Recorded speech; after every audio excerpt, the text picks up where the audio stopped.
Mirae asset emerging equities fund या फिर presently मैं कहूं तो Mirae asset large and mid cap fund, जो इमर्जिंग इक्विटी फंड था उसका नाम चेंज करके large and mid cap fund रख दिया गया।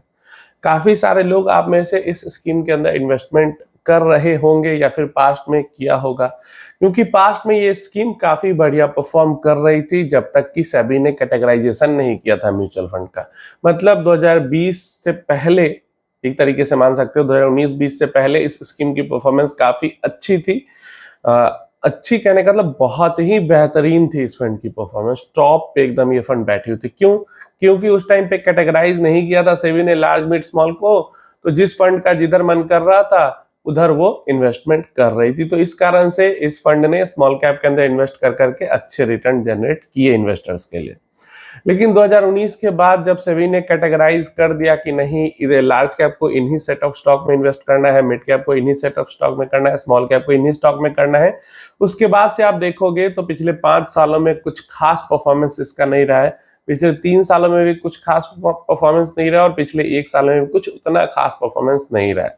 लेकिन अभी भी अगर पिछले 8 साल का 10 साल का रिटर्न देखोगे तो आपको अच्छा दिखेगा, क्योंकि 2020 से पहले इसकी परफॉर्मेंस अच्छी थी। आज इस वीडियो में इसके बारे में क्यों बात कर रहे हैं? आज इस वीडियो में इसलिए इसके बारे में बात कर रहे हैं कि 2020-21 की बात आप करते तो इसकी परफॉर्मेंस इतनी अच्छी हो गई थी और इतना पैसा डाल रहे थे इन्वेस्टर यहाँ पे कि जो म्यूचुअल फंड कंपनी है मिराई एसेट ने इसके ऊपर सिर्फ 2500 रुपीज की एसआईपी की लिमिट लगा दी और लमसम तो बंद ही कर दिया। उसके बाद अभी जस्ट 2022 या 23 में इसके अंदर की जो एसआईपी की लिमिट है, लमसम तो बंद ही था, लेकिन क्योंकि परफॉर्मेंस खराब हुई तो लोगों ने पैसा डालना बंद किया, तो एसआईपी की लिमिट को इस स्कीम के अंदर में 2500 से बढ़ा के 25,000 तक कर दिया गया। तब 2022 में या 23 में, एग्जैक्ट डेट मुझे याद नहीं है, 2500 रुपए से 25,000 रुपए तक इसकी लिमिट को बढ़ा के कर दिया गया था। एंड करंटली प्रेजेंटली क्योंकि परफॉर्मेंस अभी भी वैसी जबरदस्त नहीं हुई, इसलिए लोग उतना पैसा डाल नहीं रहे, तो इनके पास पैसे अब कम पड़ रहे हैं। तो 1 अगस्त से, इसी महीने, आज 27 होगा तो 3-4 दिन बाद से 1 अगस्त 2024 से इस फंड के अंदर किसी भी तरीके की कोई रेस्ट्रिक्शन लिमिट नहीं रहेगी। लमसम भी इन्वेस्टमेंट किया जा सकता है अगर इन्वेस्टर चाहे तो, और एसआईपी भी जितना मन करे उतना का कर सकते हैं। पीछे 2500 या 25,000 की तरह किसी भी तरीके की लिमिट नहीं है।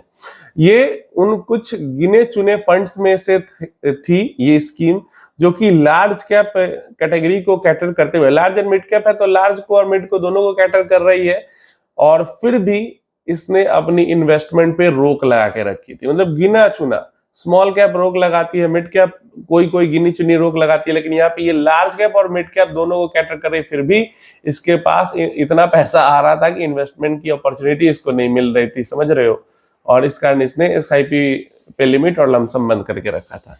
बट 1 अगस्त से आप लोग अगर हो इस स्कीम के अंदर इन्वेस्टमेंट, तो आप लोगों के लिए गुड न्यूज है, सारी चीजें फ्री हो चुकी है, तो थोड़ा बहुत तो इन्वेस्टमेंट आना चाहिए इसके अंदर में, पहले जो आ रहा था उससे ज्यादा।